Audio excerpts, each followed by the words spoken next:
الحمدللہ وکفی والصلاة والسلام علی عبادہ الذین اصطفیٰ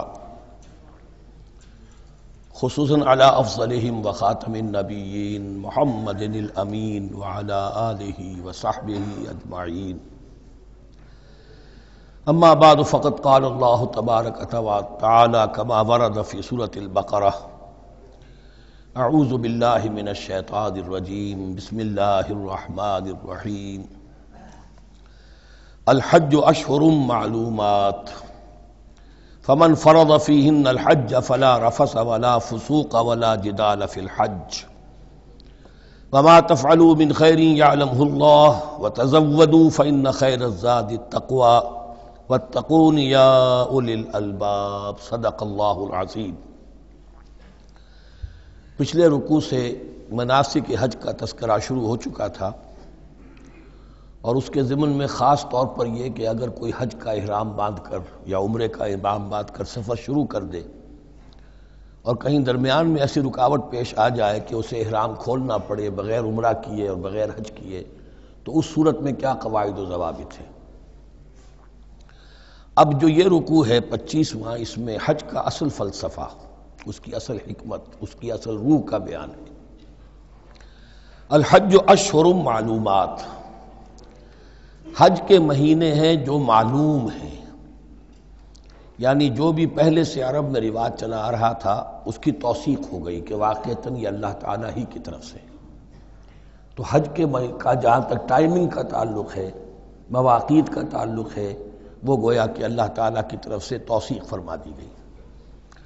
فمن فرض فیہن الحج، تو جو کوئی بھی اپنے اوپر لازم کر لے ان مہینوں میں حج کو، لازم کر لے سے مراد نیت پختہ کر لے، اور نیت پختہ کرنے کی علامت احرام باندھ لے۔ فمن فرض فیہن الحج، تو حج کے لیے جو اپنے اوپر لازم کر لے، فلا رفث ولا فسوق ولا جدال فی الحج، تو احرام کی حالت میں یہاں لفظ حج آیا ہے، ان میں سے پہلی قید جو ہے فلا رفث، تو کوئی شہوت کی بات نہیں ہونی چاہیے۔ میاں بیوی بھی ساتھ حج کر رہے ہیں تو احرام کی حالت میں وہی قید ہے کہ جو اعتکاف کی حالت میں ہے۔ باقی یہ کہ فسوق اور جدال، اللہ کی نافرمانی یا باہم جھگڑنا، اس لیے کہ بہت بڑی تعداد میں لوگوں کا اجتماع ہوتا ہے، سفر میں بھی لوگ ساتھ ہوتے ہیں، تو لوگوں کے غصوں کے پارے جلدی چڑھ جاتے ہیں، اس میں خاص طور پر روکا گیا کہ یہ ہے کہ اس میں امن ہو اور سکون ہو۔ اور آج بھی واقعہ یہ ہے کہ دنیا میں معجزات میں سے ہے یہ، اتنی بڑی تعداد میں لوگوں کا جمع ہونا، اور وہاں امن رہتا ہے، وہاں وہ جنگ و جدال اور جھگڑا اور فساد وغیرہ قطع نظر نہیں آتا۔ یا تو یہ کہ پچھلے دنوں میں کچھ سیاسی اعتبار سے کوئی مہمیں اٹھائی گئی ہیں، یا یہ کہ کچھ چور اچکوں نے بھی جانا شروع کر دیا ہے وہاں پر، لیکن جھگڑا اور جو گالم گلوچ کی نوبت ہم نے اپنے آنکھوں سے نہیں دیکھی، اسے 5-6 مرتبہ حج کی سعادت حاصل ہوئی ہے۔ فلا رفث ولا فسوق ولا جدال فی الحج وما تفعلوا من خیر یعلمہ اللہ، اور جو خیر بھی تم اس کے دوران کرو گے اللہ کے وہ علم میں ہوگا۔ نوافل پڑھ رہے ہو، اضافی طواف کر رہے ہو، کوئی اور بھی جو کام کر رہے ہو، تو اس میں کسی اور کو دکھانے کی ضرورت نہیں ہے، اپنے خاموشی کے ساتھ انسان وہ اپنی جو بھی نیکی مزید کما سکے کمائے، جو بھی مناسک حج ہیں ان پر مستزاد۔ وَتَزَوَّدُوا فَإِنَّ خَيْرَ الزَّادِ التَّقْوَىٰ، اور سفر کے لیے زاد راہ ساتھ لے لیا کرو، اور بہترین زاد راہ تقویٰ ہے۔ اب اس آیت کے 2 معنی لیے گئے ہیں، ایک تو یہ کہ بہترین زاد راہ تقویٰ ہے، یعنی سفر میں آپ نے زاد راہ خرچ کی شکل میں تو لے لیا، تقویٰ ہے نہیں، تو پھر کیا ہوگا؟ وہ تو صرف پیسہ خرچ کرنے کے لیے اچھا احرام لے لیں گے، اچھی جگہ لے لیں گے قیام کی، تو تقویٰ اگر نہیں ہے تو وہ حج تو حج ہی نہیں ہوگا۔ لیکن اس کا ایک دوسرا مفہوم جو ہے وہ بھی بہت اہم ہے کہ اگر انسان خود اپنا زاد راہ ساتھ نہ لے تو پھر وہاں مانگنا پڑتا ہے، تو تقویٰ سے مراد یہاں ہے سوال سے بچنا۔ بہتر یہ ہے کہ زاد راہ لے کر چلو، اور یہ کہ اس کے لیے تمہیں کسی کے سامنے سائل نہ بننا پڑے۔ اگر تم صاحب استطاعت نہیں ہو تو حج تم پر فرض ہی نہیں ہے۔ خام خواہ کو ایک شے جو تم پر فرض نہیں ہے اس کے لیے وہاں جا کر بھیک مانگنا، یا یہاں سے بھیک مانگ کر یا چندہ لے کر جانا، یہ تو قطعاً غلط حرکت ہے۔ وَتَزَوَّدُوا فَإِنَّ خَيْرَ الزَّادِ التَّقْوَىٰ وَاتَّقُونِ يَا أُولِي الْأَلْبَابِ، اور یقیناً میرا ہی تقویٰ کرو، مجھی سے ڈرو اے ہوش مندو۔ لیس علیکم جناح ان تبتغوا فضلا من ربکم، اس میں تم پر کوئی حرج نہیں ہے، کوئی گناہ نہیں ہے کہ تم حج کے سفر کے دوران اپنے رب کا فضل بھی تلاش کرو۔ آدمی ہندوستان سے پاکستان سے جا رہا ہے، اسے اچھی اجناس لے جائے تجارت کے لیے جو وہاں پر بیچ کر کچھ نفع حاصل کر لے، تو یہ تقویٰ کے منافی نہیں ہے۔ اگر وہاں پر کوئی کاروبار کر سکو کرو۔ فَإِذَا أَفَضْتُم مِّنْ عَرَفَاتٍ، تو پھر جب تم عرفات سے واپس لوٹو، اس لیے کہ اصل حج جو ہے وہ عرفہ ہے، الحج العرفہ۔ حج کے بقیہ تمام مناسک رہ جائیں، صرف عرفہ میں شمولیت ہو جائے، قیام عرفہ میں تو حج ہو گیا، باقی جو چیزیں رہ گئی ہیں اس کا جو بھی اس کا کفارہ ہے، اس کا جو دم دینا ہے وہ دے دیا جائے۔ لیکن عرفہ سے اگر آدمی رہ گیا عرفات کے قیام سے تو پھر حج نہیں ہوا۔ اب یہاں سے جب لوٹتے ہو تو فاذکروا اللہ عند المشعر الحرام، یہ ٹائم ٹیبل نوٹ کر لیجئے کہ اصل میں 8 کی شام کو مکے سے نکلتے ہیں 8 ذی الحج کو، اور رات منی میں گزارتے ہیں۔ پھر 9 کا دن ہے اصل یوم عرفہ، 9 ذی الحج، صبح کو نکلتے ہیں، قافلے چلتے ہیں اور کہیں دوپہر تک، اور دوپہر سے بھی ہو سکتا ہے تاخیر ہو جائے، لیکن کوشش ہوتی ہے کہ ظہر سے پہلے پہنچ جایا جائے، لیکن ظہر اور عصر دونوں ملا کر پڑھ لی جائیں عرفات میں داخل ہونے سے پہلے۔ اسی لیے جو مسجد ہے عرفات کے میدان سے ملحق وہ عرفے کے اندر شامل نہیں ہے، وہ اس کی حدود سے باہر ہے۔ تو اصلیے اس کا افضل یہی ہے کہ ظہر اور عصر ملا کر وہاں پڑھی جائیں، اور اس کے بعد سے غروب آفتاب تک قیام ہے، وہ عرفات کا قیام ہے، اس میں کوئی نماز نہیں، یعنی جو روایتی جو عبادت ہے اس کے سب دروازے بند۔ اب تو اگر دعا کی آپ کے اندر ایک روح پیدا ہو چکی ہے، اپنے رب سے ہم کلام ہو سکتے ہیں، اور آپ کو حلاوت مناجات حاصل ہو گئی ہے، تو دعا مانگتے رہیے، بس یہی ہے دعا۔ قیام عرفہ جو ہے کھڑے ہو کر بیٹھے ہوئے جس طرح بھی ہو اللہ سے مناجات کرو، یا پھر یہ کہ اگر اس میں کبھی ہو جائے کسی وجہ سے تو آدمی تلاوت کرے، لیکن یہ کہ عام نماز نہیں۔ فَإِذَا أَفَضْتُم مِّنْ عَرَفَاتٍ فاذكروا اللَّهَ عِندَ الْمَشْعَرِ الْحَرَامِ، یہ مزدلفہ کا قیام ہے، 9 کی شام کو مغرب کی نماز کا وقت ہو چکنے کے بعد وہاں سے روانگی ہے، لیکن وہاں مغرب کی نماز پڑھنے کی اجازت نہیں ہے۔ اب جاؤ اور مغرب اور عشاء دونوں جمع کرو اس میں مشعر حرام یعنی مزدلفہ میں۔ وَاذْكُرُوهُ كَمَا هَدَاكُمْ، اور یاد کرو اسے، ذکر کرو جیسے کہ تمہیں اس نے ہدایت دی ہے۔ اس سے مراد ہے کہ جو کچھ اللہ کے رسول نے تمہیں سکھایا ہے، ذکر کے جو طور طریقے ہیں، اس کے لیے جو بھی طریقے ہیں وہ اللہ نے ہدایت دی اپنے رسول کے ذریعے۔ وَإِن كُنتُم مِّن قَبْلِهِ لَمِنَ الضَّالِّينَ، اور یقیناً اس سے پہلے تو تم گمراہ لوگوں میں سے تھے، تمہیں معلوم نہیں تھا، حج کی شکل باقی رہ گئی تھی، اس کی روح ختم ہو گئی تھی، اس کے مناسک میں بھی تم نے رد و بدل کر دیا تھا، وہ آگے آ رہا ہے۔ ثُمَّ أَفِيضُوا مِنْ حَيْثُ أَفَاضَ النَّاسُ، پھر پلٹو وہیں سے جہاں سے کہ سب لوگ پلٹتے ہیں۔ قریش نے یہ کہا تھا کہ ہماری خاص حیثیت ہے کہ ہم تو منی ہی میں مقیم رہیں گے، باہر سے آنے والے لوگ عرفات جائیں اور عرفات سے پھر واپس لوٹیں، یہ سارے مناسک ہمارے لیے نہیں ہیں، ہم تو مکے والے ہیں اور ہماری شان یہ ہے کہ ہم عرفات نہیں جائیں گے، منی ہی میں قیام رہے گا۔ یہاں بتایا گیا کہ یہ تم نے غلط بات ایجاد کر لی ہے۔ ثم افیضوا من حیث افاض الناس، جہاں سے سب لوگ لوٹتے ہیں یعنی میدان عرفہ سے، وہیں سے لوٹیں۔ واستغفروا اللہ، اللہ سے استغفار کرتے رہو، ان اللہ غفور رحیم، یقینا اللہ بخشنے والا رحم فرمانے والا ہے۔ فَإِذَا قَضَيْتُم مَّنَاسِكَكُمْ، اور جب تم اپنے یہ مناسک ادا کر لو، پورے کر لو، فاذكروا اللہ كذكركم آباءكم، تو اب اللہ کا ذکر کرو جیسے کہ تم اپنے آباء و اجداد کا ذکر کرتے رہے ہو، جس شد و مد کے ساتھ۔ وہاں یہ ہو گیا تھا کہ پھر منی میں جب یہ ٹھہرتے تھے تو اپنے آباء و اجداد کے قصیدے بیان کیے جا رہے ہیں، جیسے ہمارے ہاں ہوتا ہے، جو دیہاتی لوگ ہوتے ہیں، راجپوت لوگ ہوتے ہیں، ان کے میراثی ہوتے ہیں، اسی طرح وہاں شعراء ہوتے تھے قبائل کے، وہ ان قبیلوں کی مدح بیان کرتے تھے، ان کے بڑے بزرگوں کی، اسلاف کی جو ہے عظمت بیان کرتے تھے۔ اللہ کا ذکر ختم ہو چکا تھا، فرمایا جس شد و مد کے ساتھ تم اپنے آباء و اجداد کا ذکر کرتے رہے، اب اسی شد و مد کے ساتھ، بلکہ او اشد ذکرا، بلکہ اس سے بھی زیادہ شد و مد کے ساتھ اب اللہ کا ذکر کرو۔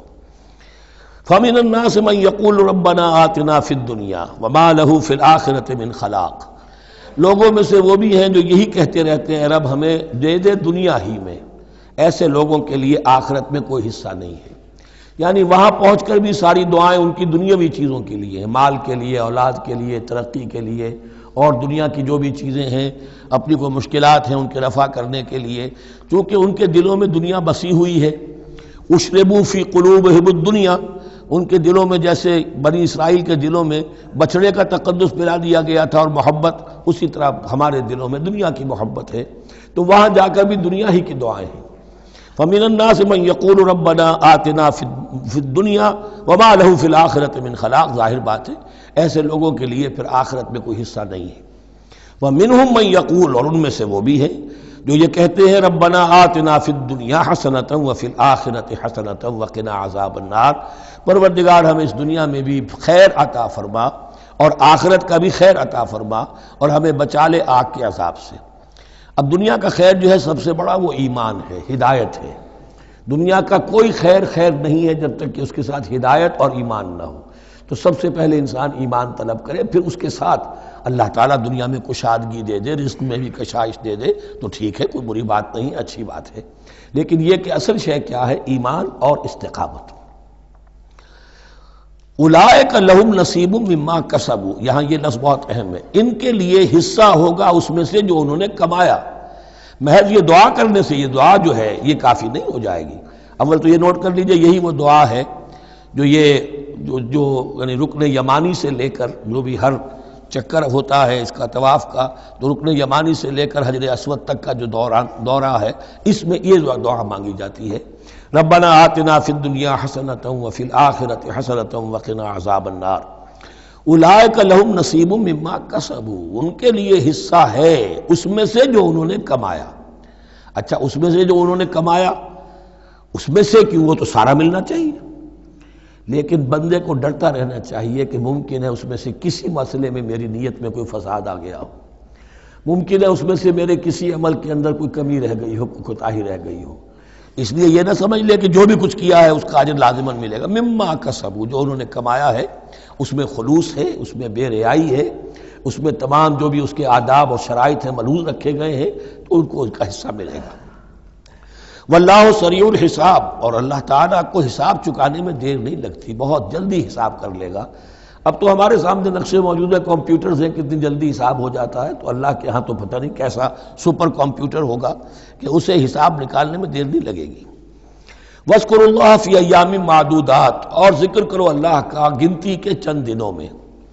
یہ لفظ یہاں پر پھر آ گیا ہے اس بات کی وضاحت کے لیے جو میں نے عرض کیا تھا کہ ابتدائی جو حکم تھا روزے کا، ایام معدودات، وہ 3 دن کے روزے تھے، اس لیے کہ یہاں بھی معدودات کا لفظ آیا ہے، فی ایام معدودات، اور سب کو معلوم ہے یہ 3 دن ہیں، 11ویں 12ویں 13ویں تاریخ جو ہے ذی الحج کی، کہ پھر یوم نحر کے بعد 3 دن یہاں پر قیام ہے، مبیت ہے، تو وہ 3 دن ہے ایام معدودات۔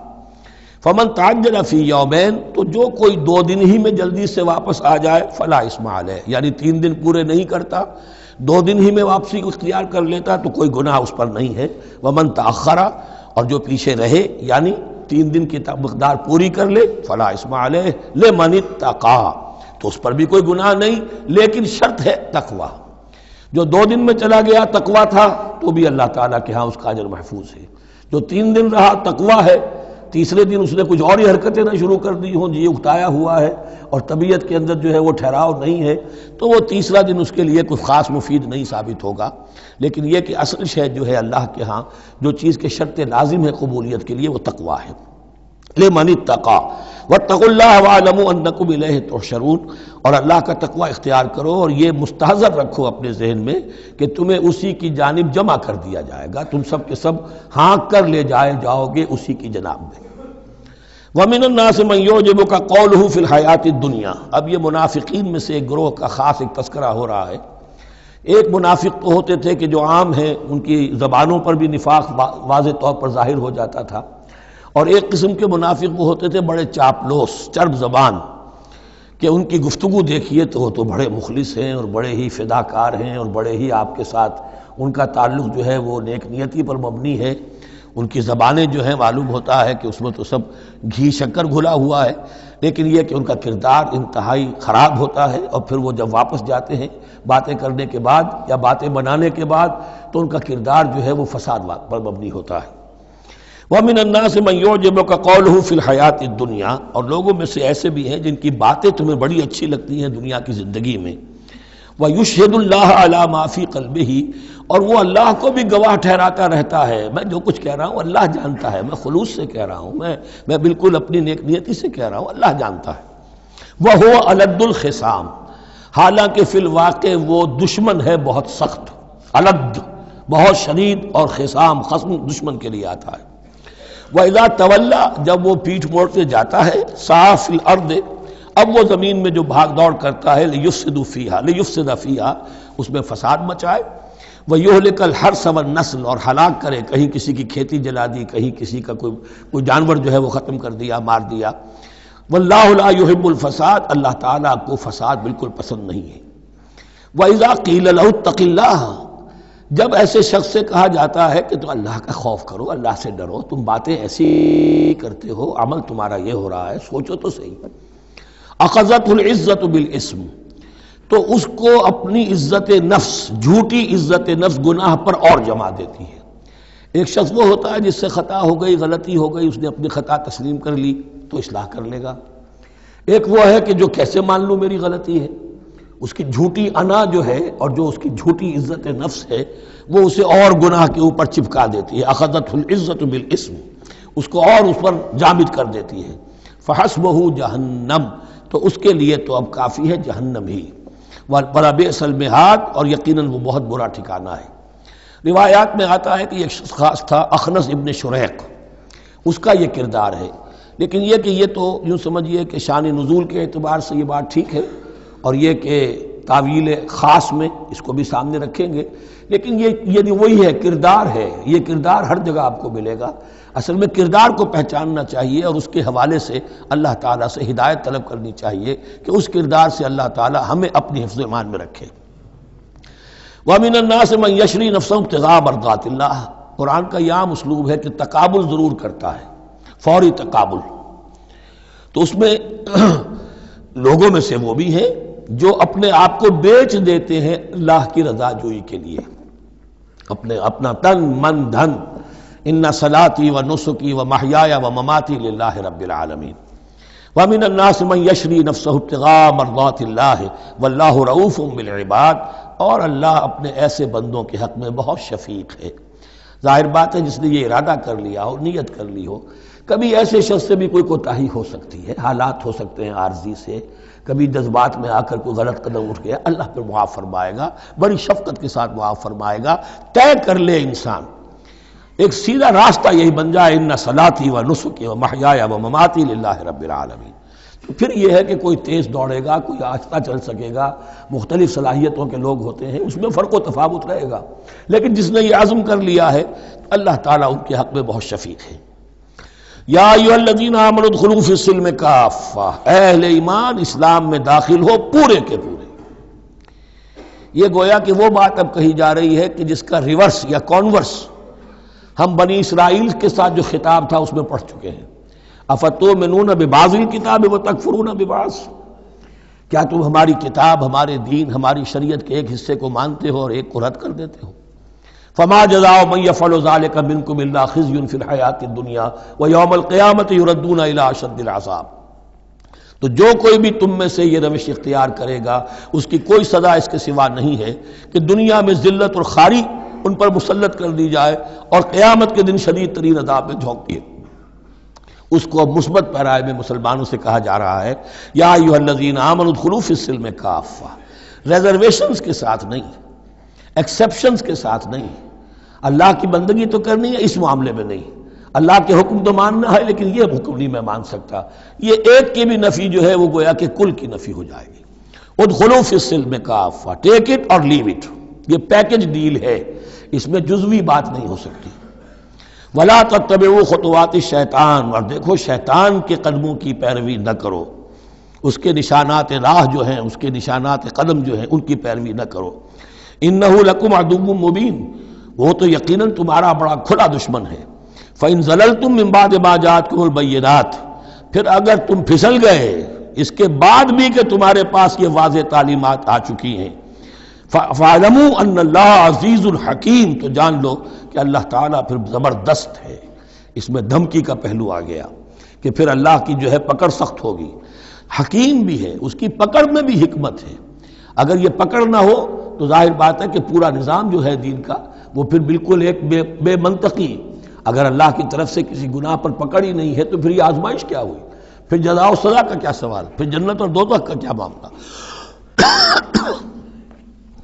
هل ينظرون الا ان ياتيهم الله في ظلل من الغمام والملائكة وقضي الامر. ایک جو نفس انسان کو پٹی پڑھاتا ہے وہ تو یہ ہے کہ دین کا یہ حصہ تو آرام سے کرتے رہو، جو میٹھا وہ ہپ اور جو کڑوا ہے وہ تھو. دوسری پٹی یہ پڑھاتا ہے کہ ابھی ذرا یہ ٹھیک ہے، یہ اللہ کا حکم ہے، یہ بھی حکم ہے، دین کا یہ بھی تقاضا ہے، ابھی ذرا ذمہ داریاں ہیں، ابھی ذرا بچوں کے معاملات ہیں، بچے برسر کار ہو جائیں، بچیوں کے ہاتھ پیلے ہو جائیں، میں ذرا ریٹائرمنٹ بھی لے لوں، تو پھر یہ مکان بنا لوں، پھر میں اپنے آپ کو دین کے لیے پھر خالص کر لوں گا، دین کے لیے پھر میں وہی کام کروں گا. یہ سب سے بڑا دھوکہ ہے، وہ وقت کبھی نہیں آتا. اسی لیے فرمایا کس شے کا انتظار کر رہے ہیں؟ هل ينظرون الا ياتيهم الله في ظلل من الغمام، کہ اللہ تعالیٰ آ جائے بادلوں کے سائبانوں میں، والملائکۃ اور فرشتے آ جائیں، وقضی الامر اور پھر فیصلے چکا دیا جائے گا. کیا معلوم کب وہ گھڑی آ جائے. یہ مہلت عمر تو اچانک ختم ہو سکتی ہے. پوری دنیا کی قیامت بھی جب آئے گی اچانک آئے گی، اور ہر شخص کی ذاتی قیامت تو اس کے سر کے اوپر تلوار کی طرح لٹکی ہوئی ہے کہ من مات فقط قامت قیامتہ، جو مر گیا اس کی قیامت تو آ گئی. کیا تمہارے پاس گارنٹی ہے یہ سارے کام کرو گے تب تک زندہ رہو گے اور پھر بھی تمہارے جسم میں کوئی توانائی، کوئی رمق باقی رہ جائے گی کہ دین کا کوئی کام کر سکو؟ تو جان لو تم کس چیز کا انتظار کر رہے ہو سکتا ہے اچانک اللہ کی طرف سے مہلت ختم ہو جائے. سٹاپ رائٹنگ، 3 گھنٹے ہو گئے، بس اب جو لکھ لیا، اب آگے تمہارے پاس مہلت نہیں ہے.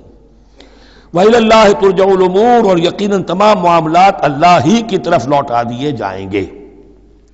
سل بنی اسرائیل کم آتیناہم من آیۃ بینہ، اے مسلمانوں پوچھ لو بنی اسرائیل سے ہم نے انہیں کتنی روشن نشانیاں دی. یعنی دیکھو تم بھی کہیں انہی کے راستے پر نہ چلنا، جیسا کہ حضور نے فرمایا تھا لَتَتَّبِعُنَّ سُنَنَ مَن قَبْلِكُمْ، تم لازماً پیروی کرو گے اور چلو گے انہی کے نقوش پا پر. سل بنی اسرائیل کم آتیناہم من آیۃ بینہ ومن یبدل نعمت اللہ من بعد ما جاءتہ فإن اللہ شدید العقاب. لیکن جو شخص اللہ کی اس نعمت جو اس کے پاس آ گئی ہے اس میں تبدیلی کرتا ہے، اس میں تحریف کرتا ہے، یا اس میں تحریف کرتا ہے یا اپنے آپ کو بدل لیتا ہے، من بعد ما جاءت ہو، اس کے بعد کہ وہ نعمت اس کے پاس آ گئی، فإن اللہ شدید العقاب، تو یہ جان لو اللہ پھر سزا دینے میں بھی سخت ہے. اس کی مثال وہی رکھیے کہ 2 مرتبہ فرمایا یا بنی اسرائیل اذکروا نعمتی التی انعمت علیکم وانی فضلتکم علی العالمین، لیکن انہی سے کہا گیا ضربت علیہم الذلۃ والمسکنۃ وباؤوا بغضب من اللہ. اور یہ مضمون بھی دوبارہ پھر آ جائے گا سورہ آل عمران میں.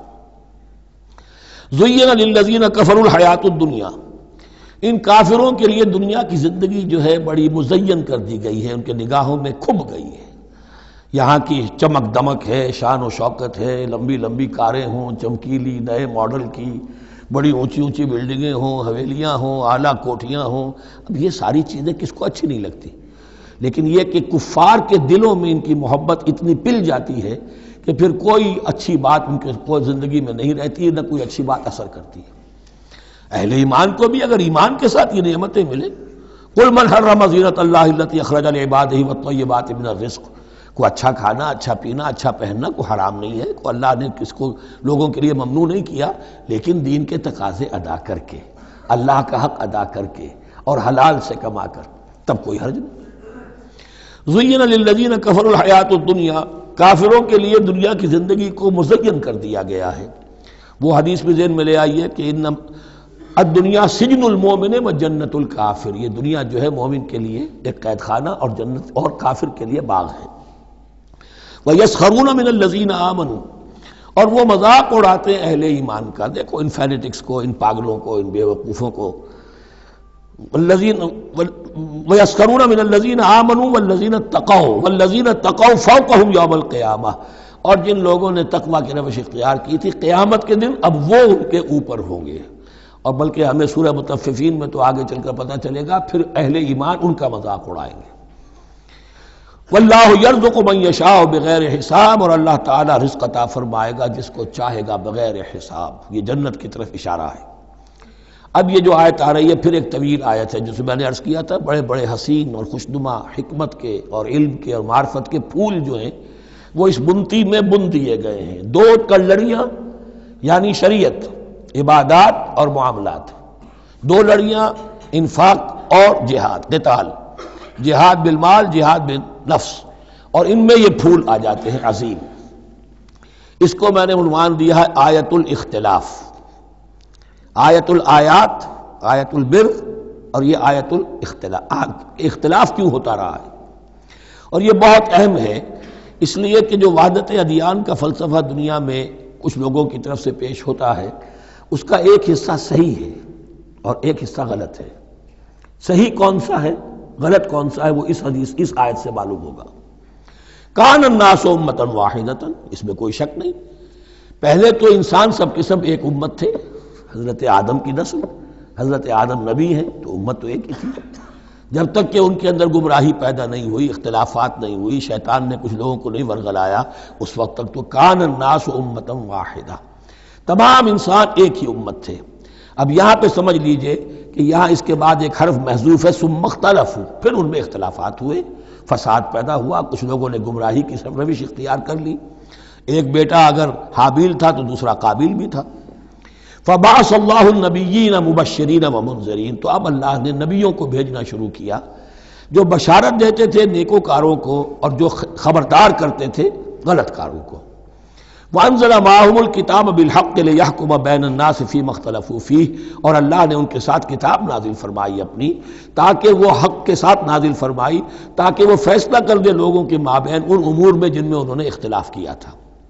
وَمَا اخْتَلَفَ فِيهِ إِلَّا الَّذِينَ أُوتُوهُ مِن بَعْدِ مَا جَاءَتْهُمُ الْبَيِّنَاتُ بَغْيًا بَيْنَهُمْ، اور پھر جو اختلاف کیا ان میں سے، تو نہیں کیا اختلاف کرنے والوں نے مگر جن کو کہ وہ کتاب دی جا چکی تھی، ہدایت دی جا چکی تھی، من بعد ما جاءتهم البینات، اور اس کا سبب کیا تھا؟ بغیم بینہم، یہ لفظ میں نے پہلے بھی نوٹ کروایا تھا، بغیم بینہم، دی ارج ٹو ڈومینیٹ، زدم زدہ، سارا فساد دنیا میں جو ہوتا ہے دی ارج ٹو ڈومینیٹ، آدمی جو ہے میں اس کی بات کیوں مانوں، یہ کیوں نہ میری مانے، یہ ہے کہ جس میں جو بھی سربراہی اور بالادستی حاصل کرنے کی جو ایک انسان کے اندر ایک ہے، امنگ ہے، یہ امنگ رکھی گئی ہے انسان میں، جہاں انسان کے اندر اچھے میلانات رکھے گئے، برے بھی رکھے گئے، نفس بھی تو انسان ہی میں ہے، اس لیے کہ انہی کی درمیان حق و باطل کی کشمکش چلتی ہے انسان کے باطن میں، حق و باطل کی ایک کشاکش انسان کے باطن میں چلتی ہے، ایک خارج میں چلتی ہے۔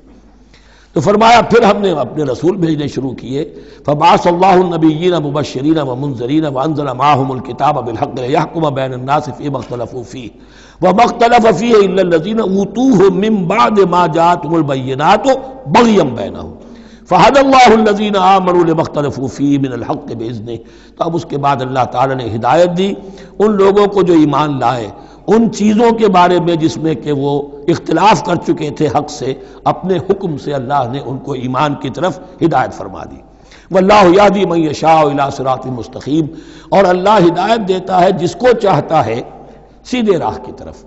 لیکن اس کا دوسرا ترجمہ یہ بھی ہوگا اللہ ہدایت دیتا ہے اس کو جو چاہتا ہے، من یشاء، من یشاء میں اللہ کی مشیت بھی ہے اور جو ہدایت کا طالب ہوتا ہے، واللہ یہدی من یشاء، جو چاہتا ہے اس ہدایت کا طالب ہوگا، یہ اللہ کے ذمے ہے، اللہ نے اسے اپنے اوپر ایک ذمہ داری سمجھا ہے کہ اس کو یقیناً ہدایت دے گا۔ والذین جاہدوا فینا لنہدینہم سبلنا، جو ہمارے راستے میں کوششیں کریں گے، حق کی طرف بڑھنا چاہیں گے، ہم لازماً ان کو راستہ دکھائیں گے، اپنے راستوں کی طرف ان کی رہنمائی کریں گے، یہ اللہ نے اپنے ذمے لیا۔ ام حسبتم، اب بڑی سخت آیت آ رہی ہے، یہ بھی بڑی لرزا دینے والی آیت ہے۔ اب دیکھیے صحابہ کرام میں سے ایک بڑی تعداد تھی کہ جو مکے کی سختیاں جھیل کر آئے تھے، مہاجرین، ان کے لیے تو اب جو بھی مراحل آئندہ آنے والے تھے وہ کوئی ایسے ثقیل نہیں تھے، ایسے مشکل نہیں تھے۔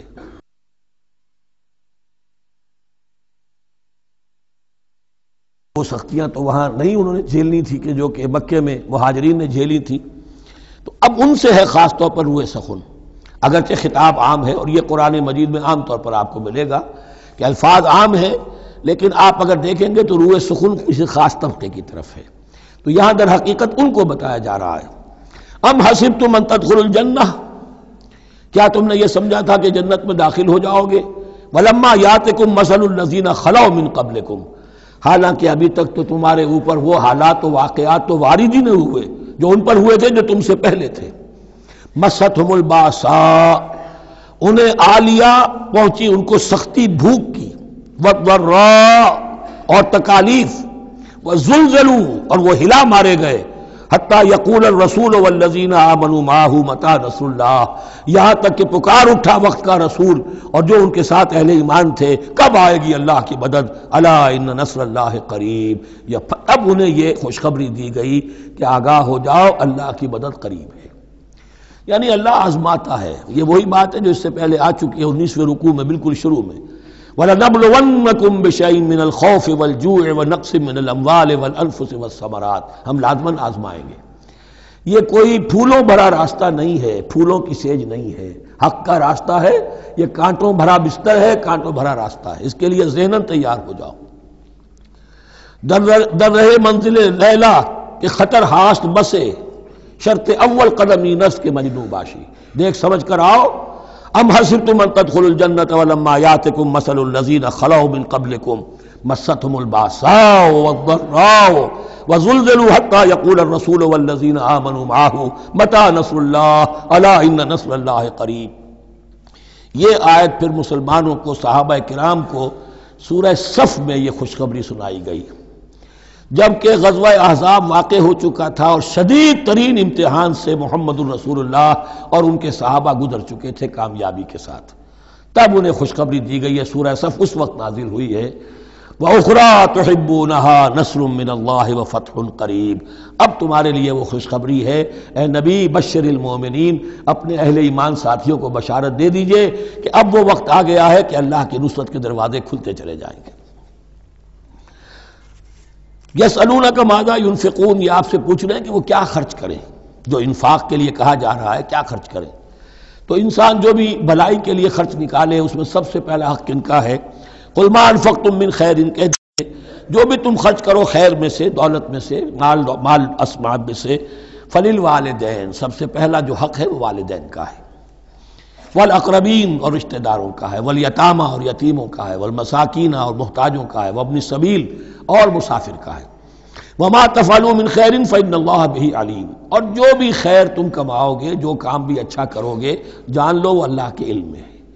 یہ ضرورت نہیں ہے کہ دنیا واقف ہو اس سے، تمہیں اگر اجر اللہ سے لینا ہے تو اللہ تو رات کے اندھیرے میں بھی دیکھ رہا ہے، اور تمہارے داہنے ہاتھ نے جو کچھ دیا ہے بائیں کو پتہ نہیں چلا تو اللہ کو تو پھر بھی پتہ چل گیا۔ اب یہ سخت آیت اور آ گئی، کتب علیکم القتال، اب میں نے کہا تھا نا کہ یہ لڑیاں جو ہیں چونکہ بٹی ہوئی ہیں تو ایک لال اور ایک پیلی اور ایک ہری اور ایک نیلی، تو یہ نظر آتی ہے ایک طرف سے کہ کٹے ہوئے ہیں رنگ، ان کو کھول دیں گے تو ہر لڑی مکمل ہو جائے گی، ایک گویا کہ تسلسل ہے۔ کتب علیکم القتال وہو کرہ لکم، مسلمانوں اب تم پر جنگ فرض کر دی گئی ہے اور وہ تمہیں گراں گزر رہی ہے۔ یہ مضمون اصل میں اس سے پہلے سورہ محمد نازل ہو چکی ہے اور اس میں قتال کی فرضیت آ چکی ہے، اس کا نام سورۃ القتال بھی ہے، لہذا اب اس کے حوالے سے کچھ لوگ جو ہیں وہ پریشان ہو رہے تھے، اور میں نے آپ سے عرض کیا تھا منافقین بھی یہی کہتے تھے کہ بھائی صلح جوئی سے کام لو، بس دعوت و تبلیغ کے ذریعے سے لوگوں کو ٹھیک راستے پر لاؤ، یہ جنگ ونگ جو ہے، لڑائی بھڑائی، اس میں تو بہت خرابی ہے، یہ کوئی اچھا کام تو نہیں ہے۔ اب یہاں یہ ہے کہ فرض کیا جا رہا ہے اللہ کی راہ میں جنگ کرنا، تو اس حوالے سے کہا جا رہا ہے، تو اس میں جہاں منافقین کہتے تھے جن مسلمانوں کا ایمان قدرے کمزور تھا وہ منافق تو نہیں تھے، لیکن یہ کہ ایمان اتنا پختہ نہیں تھا، ابھی تازہ ایمان لائے تھے، مدینے کے اندر ابھی وہ ایمان لائے ہیں، ان کی تربیت کے مراحل ابھی گزرے ہی نہیں ہیں، تو ان میں سے بھی بعض لوگوں کے دلوں میں اب انقباض پیدا ہو رہا تھا۔ کتب علیکم القتال وہو کرہ لکم، تم پر، اب دیکھیے کتبہ کا لفظ آ گیا ہے، کتبہ علیکم الصیام، کتب علیکم القصاص فی القتلى، کتب علیکم اذا حضر احدکم الموت ان ترک خیرا الوصیہ، وصیت کا حکم آیا کتبہ، روزے کا حکم آیا کتبہ، اسی طریقے سے فرضیت قتال ہے۔ کتب علیکم القتال وہو کرہ لکم، وہ تمہیں بری لگ رہی ہے، وَعَسَىٰ أَن تَكْرَهُوا شَيْئًا، اور ہو سکتا ہے کہ تم کسی شے کو ناپسند کرو، وَهُوَ خَيْرٌ لَكُمْ، ذرا حالے کہ اسی میں تمہارے لیے خیر ہو۔ وَعَسَىٰ أَن تُحِبُّوا شَيْئًا وَهُوَ شَرٌّ لَكُمْ، اور ہو سکتا ہے کہ تم کسی چیز کو پسند کرو ذرا حالے کہ وہ تمہارے لیے شر ہو۔ وَاللَّهُ يَعْلَمُ وَأَنْتُمْ لَا تَعْلَمُونَ، اللہ جانتا ہے تم نہیں جانتے۔ تم اپنی عقل پر ایمان نہ رکھو، تم اللہ کی وحی پر ایمان رکھو، تم اللہ کے رسول پر ایمان رکھو۔ جس وقت کے لیے جو حکم موضوع تھا اس وقت وہ حکم تھا۔ کفو ایدیکم، 14 برس تک تمہیں قتال سے منع کیا گیا، اب فرض ہو رہا ہے قتال، اب تمہارے لیے لازم، وقت کا جو ہے امر الحال کو پہچانو۔ اللہ تعالی واللہ یعلم وانتم لا تعلمون، یسألونک عن الشہر الحرام قتال فیہ، اب جب جنگ کا حکم شروع ہو گیا تو اب وہ پوچھتے تھے کہ یہ جو مہینے حرمت والے ہیں، حج کا ہے، عمرے کا ہے، تو اس میں جنگ کرنا کیسا ہے؟ اس لیے کہ سیرت میں یہ واقعہ آتا ہے، وقت نہیں ہے تفصیل سے میں بیان کر سکوں، کہ نخلا کی وادی میں ایک مقابلہ ایسا پیش آ گیا تھا کہ وہ رجب کا مہینے کا بھی دن تھا، اور اس میں ہی کوئی قتال ہو گیا، مسلمانوں کے ہاتھوں ہوا یا مسلمانوں کے اوپر ایسی سچویشن ہو گئی کہ انہیں مجبوراً وہ کام کرنا پڑا۔ اس پر شور اٹھا دیا، دیکھو ان لوگوں کا کیا حال ہے، بنے پھرتے ہیں اللہ والے، رسول والے، دین والے، آخرت والے، اور ان کا حال یہ ہے کہ یہ حرمت والے مہینے کے انہوں نے بٹا لگا دیا، اس میں جنگ کی ہے۔ یہ اصل میں ان حضرات کی طرف سے گویا کہ اللہ تعالیٰ اپنے ان مومن بندوں کی طرف سے خود صفائی پیش کر رہے ہیں۔ یسألونک عن الشہر الحرام قتال فیہ، یہ پوچھتے ہیں آپ سے حرمت والے مہینوں میں قتال کا حکم، قل قتال فیہ کبیر، کہہ دیجئے ہاں حرمت والے مہینے میں جنگ کرنا بہت بڑی بات ہے، یعنی بہت بڑا گناہ ہے، لیکن وَصَدٌّ عَن سَبِيلِ اللَّهِ وَكُفْرٌ بِهِ وَالْمَسْجِدِ الْحَرَامِ وَإِخْرَاجُ أَهْلِهِ مِنْهُ أَكْبَرُ عِندَ اللَّهِ، یہ بھی تو دیکھو کہ جن لوگوں نے وہ جرم کیے ہیں کہ جنہوں نے اللہ کے راستے سے روک دیا، اللہ کا کفر کیا، مسجد حرام کے راستے روک دیے مسلمانوں کے لیے، اب یہ نہیں جا سکتے، بیت اللہ میں عبادت نہیں کر سکتے، اخراج اہلہ منہ، اس میں سے لوگوں کو نکلنے پہ مجبور کر دیا مکے کے مسلمانوں کو، اکبر عند اللہ، گناہ تو وہ بھی ہے لیکن یہ کہیں بڑا گناہ ہے اللہ کے نزدیک۔ تو سینس آف پروپورشن ہونا چاہیے کہ کس چیز کے مقابلے میں کس شے کی برائی ہے۔ والفتنۃ اکبر من القتل، یہ پہلے بھی آ چکا ہے، والفتنۃ اشد من القتل، اب آیا والفتنۃ اکبر من القتل۔ فتنہ ہر وہ کیفیت ہے جس میں صاحب ایمان کے لیے ایمان پر قائم رہنا اور اسلام پر عمل کرنا مشکل ہو جائے۔ آج کا پورا معاشرہ فتنہ ہے، اسلام پر عمل کرنا مشکل ہے، بدماشی کے راستے کھلے ہوئے ہیں، حرام خوری کے راستے کھلے ہوئے ہیں، حلال عقل حلال دانتوں پسینہ آئے تو شاید نصیب ہو، شادی کے نکاح کے راستے بند کیے ہوئے ہیں، یہ شرطیں ہیں اور یہ شرطیں ہیں اور یہ شرطیں ہیں اور یہ ہے اور یہ چیزیں لازمی ہیں، اور زنا کے راستے کھلے جائیے۔ جس معاشرے کے اندر جب غلبہ باطل کا ہوگا حق پر چلنا ممکن نہیں رہے گا، وہ جو باطل کا غلبہ ہے وہ سب سے بڑا فتنہ ہے۔ والفتنۃ اکبر من القتل، فتنہ جو ہے بہت بڑی شے ہے قتل کے مقابلے میں۔ ولا یزالون یقاتلونکم حتی یردوکم عن دینکم ان استطاعوا، اور سن لو یہ لوگ تم سے جنگ کرتے رہیں گے یہاں تک کہ لوٹا دیں تمہیں اپنے دین سے، اگر وہ کر سکتے ہوں، وہ تو تلے ہوئے ہیں اس پر کہ تمہیں لوٹا کر لے جائیں گے اپنے دین سے۔ یہاں اشارہ ہو رہا ہے مشرکین مکہ کی طرف، کیونکہ اب یہ تمہید چل رہی ہے سورہ بقرہ کے اندر غزوہ بدر کے لیے، اب اس کے بعد غزوہ بدر ہونے والا ہے، اس کے لیے ذہنی تیاری۔ ولا یزالون یقاتلونکم حتی یردوکم عن دینکم ان استطاعوا، وہ تو اپنی سے کوشش کرتے رہیں گے کہ تمہیں تمہارے دین سے پھرا کر لوٹا کر واپس لے جائیں اگر ان میں طاقت ہے۔ ومن یرتد منکم عن دینہ، اور سن لو جو بھی کوئی تم میں سے پھر گیا، مرتد ہو گیا اپنے دین سے، فیمت، اور اسی حالت میں اس کی موت آ گئی، وہو کافر، کہ وہ کافر ہی تھا، فاولئک حبطت اعمالهم فی الدنیا والآخرہ، تو یہ وہ لوگ ہوں گے کہ جن کے تمام اعمال دنیا اور آخرت میں حبط ہو گئے۔ پہلے کتنے ہی نیکیاں کی ہوئی تھیں، کتنے ہی نمازیں پڑھی ہوئی تھیں، کتنا ہی جو ہے انفاق کیا تھا، صدقات دیے تھے، کچھ بھی کیا، سب کا سب زیرو ہو جائے گا۔ وَأُولَٰئِكَ أَصْحَابُ النَّارِ هُمْ فِيهَا خَالِدُونَ، اور وہ ہوں گے جہنم والے اور رہیں گے اس میں ہمیشہ ہمیشہ۔ ان الذين آمنوا والذين هاجروا وجاهدوا في سبيل الله اولئك يرجون رحمت الله والله غفور رحيم، یقیناً وہی لوگ جو ایمان لائے اور جنہوں نے ہجرت کی اور جہاد کیا اللہ کی راہ میں، یہ وہ لوگ ہیں جو اللہ کی رحمت کے امیدوار ہیں۔ بڑا لطیف طنز ہے ان پر، جا رہے ہیں حرام کے راستے پر، اللہ رحمت فرمائے گا، اللہ رحمت نہیں فرماتا، اللہ کی رحمت کا مستحق بننا پڑتا ہے۔ اللہ کی رحمت کا مستحق وہی ہے، ان الذین آمنوا والذین ہاجروا وجاہدوا فی سبیل اللہ اولئک یرجون رحمت اللہ۔ وہ امیدوار ہیں اللہ کی رحمت کے، وہ امید کرے تو ان کی امید بجا ہے۔ واللہ غفور الرحیم، اور یقیناً اللہ تعالیٰ غفور الرحیم ہے۔ یسألونک عن الخمر والمیسر، اب دیکھیے یہاں سے شریعت کا جو بلو پرنٹ اب تیار ہونا شروع ہوا، کچھ احکام پہلے آ چکے اور کچھ احکام اب آ رہے ہیں، تو بیچ بیچ میں یہ لڑیاں جو ہیں کٹی ہوئی ہیں۔ یہ آپ سے پوچھ رہے ہیں نبی صلی اللہ علیہ وسلم شراب اور جوئے کے بارے میں، قل فیہما اسم کبیر، اے نبی ان سے کہہ دیجئے کہ ان دونوں کے اندر بہت بڑے گناہ کی پہلو ہے، ومنافع للناس، اور لوگوں کے لیے کوئی منفعتیں بھی ہیں، واسمہما اکبر من نفعہما، اور ان کا جو گناہ کا پہلو ہے وہ نفع کے پہلو سے بڑا ہے، بس یعنی اشارہ کر دیا کہ چھوڑ دو اس کو، اب تمہاری عقل سلیم کے حوالے معاملہ ہے، حقیقت تم پر کھول دی گئی، یہ ابتدائی حکم ہے لیکن حکم کے پیرائے میں نہیں، بس یہ ہے کہ کچھ فائدے بھی ہیں، وہ تو ہے میں سے غرض نشات ہے کچھ روسیا کو، ایک گونا بے خودی مجھے دن رات چاہیے، اور میں کدے کی راہ سے ہو کر گزر گیا ورنہ سفر حیات کا بے حد طویل تھا۔ یہ حکمت سمجھ لیجئے کہ جوئے میں اور میسر میں کیا چیز مشترک ہے کہ دونوں کو جمع کیا گیا۔ شراب میں بھی انسان حقائق سے اپنے آپ کو منقطع کرتا ہے اور محنت سے جی چراتا ہے، He doesn't want to see the facts، مواجہہ کرنے کو تیار نہیں، فیس کرنے کو تیار نہیں ہے bitter facts of life کو، تو میں ایک گونا بے خودی مجھے دن رات چاہیے۔ اور جوا بھی محنت کی نفی ہے، چانس، داؤ لگاؤ، ایک ہے محنت سے ایک آدمی کما رہا ہے، مشقت کر رہا ہے، کھوکھا ہے یا کوئی چھابڑی لے کے جا رہا ہے یا کچھ اور کام ریڑھی چلا رہا ہے، وہ اپنی کوئی کمائی کر رہا ہے، اور ایک یہ داؤ لگاؤ، داؤ سے کمانا، چانس پر کمانا، یہ بھی محنت کی نفی ہے۔ تو یہ دونوں کے اندر اصل میں علت ایک ہی ہے۔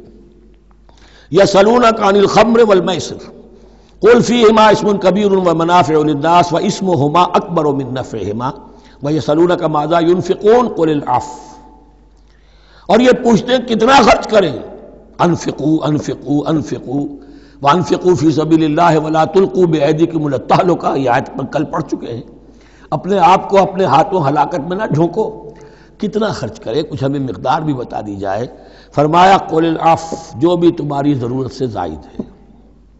اللہ یہ بھی نہیں کرتا کہ اپنی ضرورتوں کو بھی تم پیچھے ڈال دو، نہیں، ضرورتیں اپنی پوری کرو، پھر جو اب تمہارے پاس ہے، اب یہ سمجھیے کہ جو ایک کمیونسٹ فلسفی ہے اس میں بھی ایک اصطلاح سرپلس ویلیو، ایک سرپلس ویلیو یہ ہے عفو، جو تمہاری ضروریات سے زائد ہے، یہ سرپلس ویلیو ہے، یہ اللہ کی راہ میں دے دو۔ اس کو بچا کر رکھنا جو ہے اللہ پر آپ بے اعتمادی کا اظہار کر رہے ہیں کہ اللہ کل نہیں دے گا مجھے، میں بچا کے رکھوں۔ یسألونک ماذا ینفقون قل العفو، لیکن اس میں یہ ہے کہ ضرورتیں کتنی ہیں، کیا ہے، اس کا کوئی پیمانہ مقرر نہیں کیا۔ یہ ہے باطنی روح جس کے اندر اللہ کی محبت اور آخرت کا ایمان بڑھتا جائے گا، وہ اتنا ہی اپنی بیلٹ ٹائٹ کرے گا، اپنی ضرورتیں کم کرے گا، اپنے معیار زندگی کو پست کرے گا، اور زیادہ سے زیادہ جو ہے وہ اللہ کی راہ میں دے گا۔ لیکن اصول یہ ہے کہ ہر شخص یہ دیکھے کہ جو میری ضرورت سے زائد ہے اسے میں ریٹین نہ کروں، اسے میں دوں۔ اس انفاق پر پورے 2 رکوع آگے آنے والے ہیں سورہ مبارکہ میں۔ کذالک یبین اللہ لکم الآیات لعلکم تتفکرون، اسی طرح اللہ تعالیٰ اپنی آیات تمہارے لیے واضح کر رہا ہے تاکہ تم تفکر کرو، غور کرو، فی الدنیا والآخرہ، تمہارا یہ غور دنیا کے بارے میں بھی ہونا چاہیے، آخرت کے بارے میں۔ دنیا میں بھی اسلام رہبانیت نہیں سکھاتا، نہ کھاؤ نہ پیو، چلے کشی کرو، چلے جاؤ جنگلوں میں، نہیں۔ اسلام متمدن زندگی کی تعلیم دیتا ہے، گھر گھرستی ہے، شادی کرو، بیوی بچوں والے رہو، ان کے بھی حقوق کو ادا کرو، ان کا بھی پیٹ تمہیں پالنا ہے، تو تفکر فی الدنیا والآخرہ، آخرہ کے لیے۔ لیکن یہ کہ اس میں ریشو پروپورشن رہنی چاہیے، دنیا کی کتنی قدر و قیمت ہے، آخرت کی کتنی قدر و قیمت ہے، اس کو جان لو۔ اسی کے حساب سے ایلوکیشن اگر نہیں ہے تو پھر یہ کہ سینس آف پروپورشن اگر غلط ہو گیا تو ظاہر بات ہے کہ پھر ہر چیز تلپٹ ہو جائے گی۔ ایک دوا کے نسخے میں کوئی چیز زائد تھی، کوئی کم تھی، آپ نے جو کم تھی اسے زیادہ کر دیا، جو زائد تھی کم کر دیا، تو اب ہو سکتا ہے کہ یہ نسخہ شفا نہ رہے، نسخہ ہلاکت بن جائے۔ وَيَسْأَلُونَكَ عَنِ الْيَتَامَىٰ، اور یہ آپ سے پوچھ رہے ہیں یتیموں کے بارے میں۔ قُلْ إِصْلَاحٌ لَهُمْ خَيْرٌ، اے نبی ان سے کہہ دیجئے ان کے لیے ان کی مصلحت کو پیش نظر رکھنا یہ ہے کہ جو بہتر ہے، نیکی ہے، بھلائی ہے۔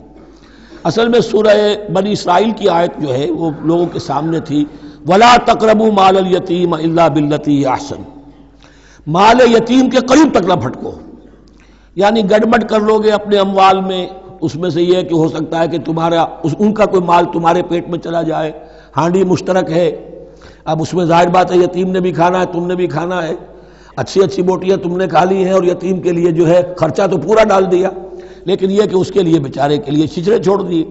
تو یہ چیز روکنے کے لیے کہا گیا تھا مکی صورتوں میں وَلَا تَقْرَبُوا مَالَ الْيَتِيمِ إِلَّا بِالَّتِي أَحْسَنُ۔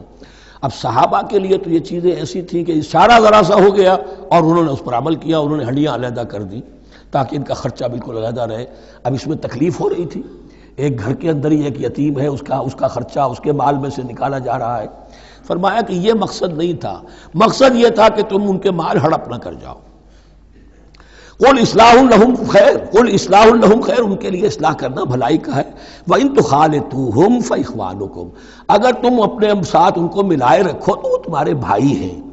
وَاللَّهُ يَعْلَمُ الْمُفْسِدَ مِنَ الْمُصْلِحِ، اللہ جانتا ہے مفسد کو بھی مصلح کو بھی، وہ جانتا ہے کہ یہ آدمی گڑبڑ کر رہا ہے، یہ ہڈیاں علیحدہ کر کے بھی گڑبڑ کر سکتا ہے، اور یہ وہ شخص ہے کہ جو ہڈیاں مشترک کر کے بھی حق پر رہ سکتا ہے۔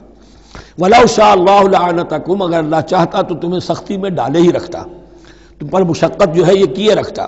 ان اللہ عزیز الحکیم، یقیناً اللہ زبردست ہے، حکمت والا ہے۔ ایک طرف وہ سختی بھی کرتا ہے، زبردست ہے، لیکن وہ اس کے ہر حکم کے اندر حکمت بھی ہے، اور جہاں حکمت نرمی کی متقاضی ہوتی ہے وہاں وہ رعایت بھی دیتا ہے۔ وَلَا تَنكِحُوا الْمُشْرِكَاتِ حَتَّىٰ يُؤْمِنَّ، اور مشرک عورتوں سے نکاح نہ کرو جب تک کہ وہ ایمان نہ لے آئیں۔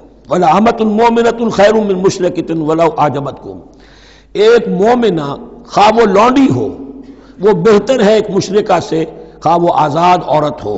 وَلَوْ أَعْجَبَتْكُمْ، اور مزید یہ کہ وہ تمہیں اچھی بھی لگتی ہو۔ وَلَا تُنكِحُوا الْمُشْرِكِينَ، اور نہ اپنی عورتوں کا نکاح کرو، نکاح میں دو اپنی عورتوں کو، اپنی بیٹیوں کو مشرکوں کے، حتیٰ یؤمنوا، جب تک کہ وہ ایمان نہ لے آئیں۔ وَلَعَبْدٌ مُؤْمِنٌ خَيْرٌ مِّن مُشْرِكٍ وَلَوْ أَعْجَبَكُمْ، مسلمان اگر غلام ہے تو وہ بھی بہتر سمجھو مشرک سے جو آزاد ہے اور وہ تمہیں پسند بھی ہے، مالدار بھی ہے یا اور بھی ہے، اس کے اندر دوسرے پہلو بھی ہیں۔ اولئک یدعون الی النار، دیکھو وہ جو ہے وہ پکار رہے ہیں، آگ کی طرف بلا رہے ہیں، تمہیں بھی لے جائیں گے، تمہاری اولاد کو بھی لے جائیں گے۔ واللہ یدعو الی الجنۃ والمغفرۃ باذنہ، اللہ تمہیں بلا رہا ہے جنت کی طرف اور مغفرت کی طرف اپنے حکم سے۔ وَيُبَيِّنُ آیاتہ للناس لعلہم یتذکرون، اور اللہ اپنی آیات واضح کر رہا ہے لوگوں کے لیے تاکہ وہ نصیحت اخذ کریں۔ وَيَسْأَلُونَكَ عَنِ الْمَحِيضِ، اور وہ عورتوں کے ایام ماہواری کے بارے میں آپ سے سوال کر رہے ہیں۔ قُلْ هُوَ أَذًى، کہہ دیجئے وہ ایک ناپاکی بھی ہے اور ایک تکلیف کا مسئلہ بھی ہے۔ فَاعْتَزِلُوا النِّسَاءَ فِي الْمَحِيضِ، تو حیض کی حالت میں اگر تمہاری بیویاں ہوں تو ان سے علیحدہ رہو، مقاربت نہ کرو۔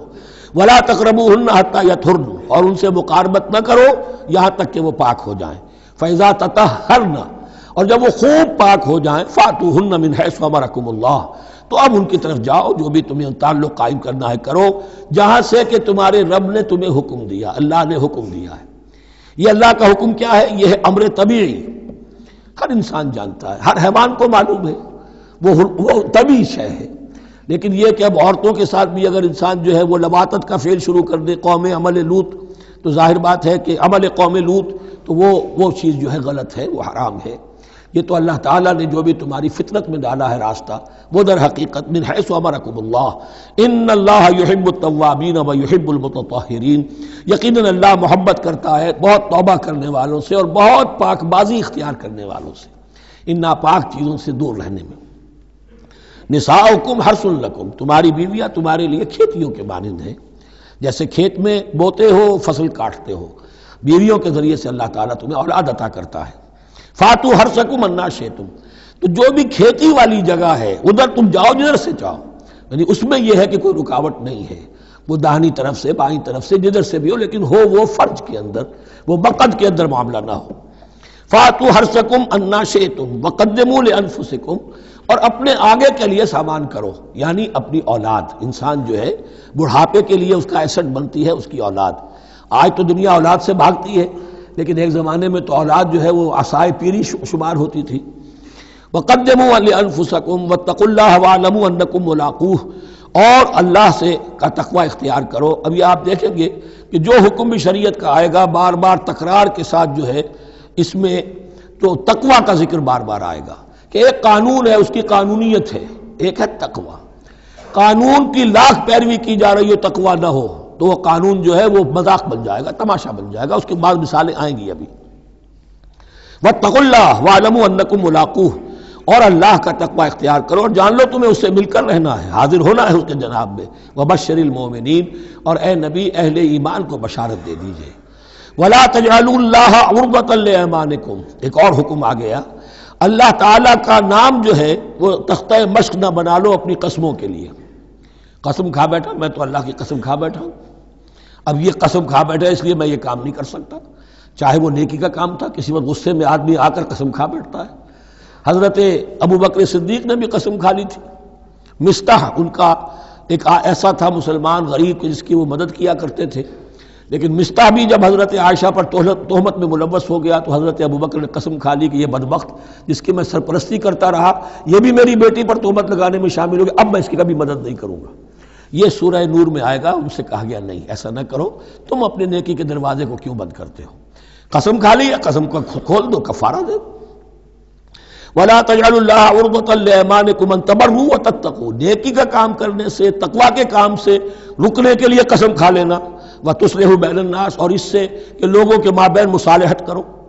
اب آپ نے کسی دو بھائیوں کے درمیان جھگڑا تھا، مصالحت کی کوشش کی، آپ کی بات نہیں مانی گئی، اب اللہ کی قسم ہے صاحب اب میں آپ کے معاملے میں دخل نہیں دوں گا، اب میں تو قسم کھا بیٹھا۔ نہیں بھائی، اصلاح بین الناس جو ہے، اصلاح ذات البین، یہ کرتے رہو، اور ایسی قسم کھائی ہے اس کا کفارہ دے دو۔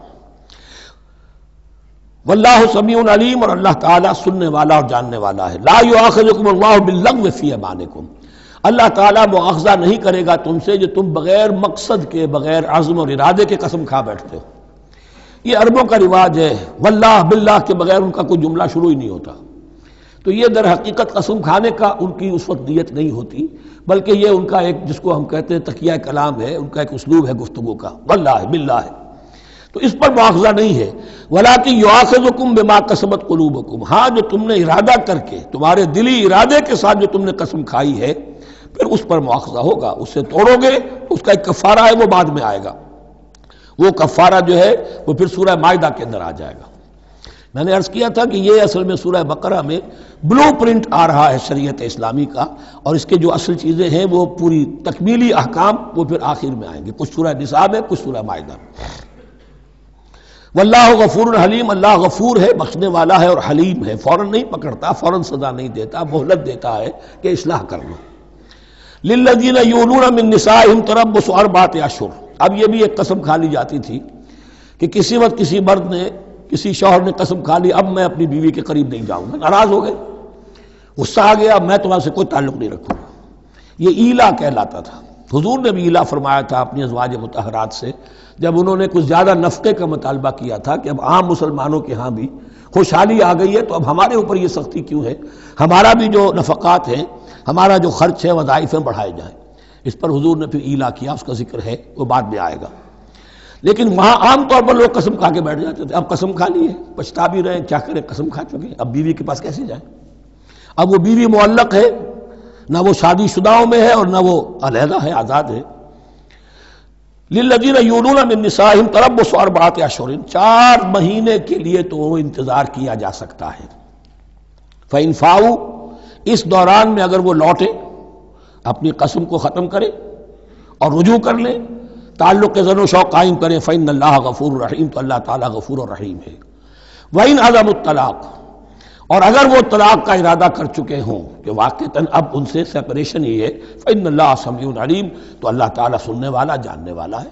یعنی یہ کہ 4 مہینے سے زیادہ معلق نہ رکھو کسی کو، یا ادھر یا ادھر، یا فیصلہ کرو اور اسے فارغ کرو، اور یا پھر یہ کہ اپنی وہ قسم ختم کرو اور اس کا جو بھی کفارہ ہے وہ ادا کرو۔ اسی پر غالباً قیاس کیا تھا، بلکہ ساتھ ہی سیرت میں آتا ہے کہ حضرت عمر نے حضرت حفصہ سے پوچھ بھی لیا تھا۔ حالانکہ دیکھیے کہ باپ اور بیٹی کا معاملہ ہو رہا ہے، اور باپ بیٹی سے سوال کر رہا ہے، دین کے معاملے میں حیا اور شرم کی بات نہیں ہوتی۔ ان اللہ لا یستحی ان یضرب مثلا ما بعوضۃ فما فوقها، تو یہ کہ جو لوگ جہاد پر جاتے تھے کوئی سال بھر گھر واپس نہیں آ رہا، اب ایک طرف تو ان پر مشقت ہے، وہ بیویوں سے دور ہیں، اہل و عیال سے دور ہیں، ادھر عورتیں جو ہیں وہ بغیر شوہروں کے جو وقت گزار رہی ہیں۔ تو پوچھا کہ کتنا عرصہ تم سمجھتی ہو کہ ایک عورت اپنی عصمت اور عفت کو سنبھال کر اپنے شوہر کا انتظار کر سکتی ہے؟ تو حضرت حفصہ نے کہا 4 ماہ۔ اب میں سمجھتا ہوں شاید انہوں نے اسی پر کہا ہو کہ یہ معلق رکھنے کا حکم بھی قرآن مجید میں جو ہے زیادہ سے زیادہ اس کی مہلت 4 مہینے ہے۔ والمطلقات یتربصن بانفسهن 3 قروء، اور جنہیں طلاق دے دی جائے ان پر لازم ہے کہ وہ اپنے جیوں کو روکے رکھیں 3 حیض تک، یہ عدت ہے۔ طلاق کے بعد 3 مہینے کی عدت ہے۔ اس عدت میں یا تو شوہر رجوع کر لے گا اگر 1 یا 2 طلاقیں ہیں، تیسری طلاق ہو گئی تو رجوع کا حق نہیں ہے، وہ بعد میں بات آ جائے گی، اور اسی میں چاہے تو اس کے بعد جب مدت ختم ہو جائے گی تو پھر اب شوہر کا حق ختم ہو جائے گا، اب وہ آزاد ہوگی، لیکن اس مدت کے اندر وہ دوسری شادی نہیں کر سکتی۔ والمطلقات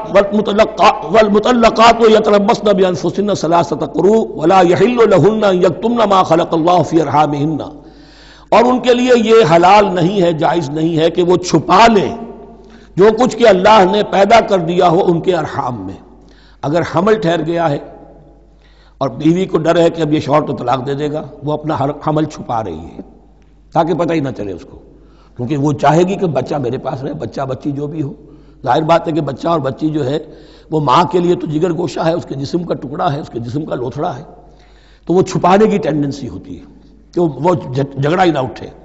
ولا يحل لهن ان يكتمن، ان کے لیے جائز نہیں ہے کہ وہ چھپائیں ما خلق اللہ فی ارحامہن، جو کچھ کے پیدا کر دیا ہے اللہ نے ان کے رحموں میں۔ ان کن یؤمن باللہ والیوم الآخر، اگر وہ فی الواقع ایمان رکھنے والی ہے اللہ پر اور یوم آخر پر۔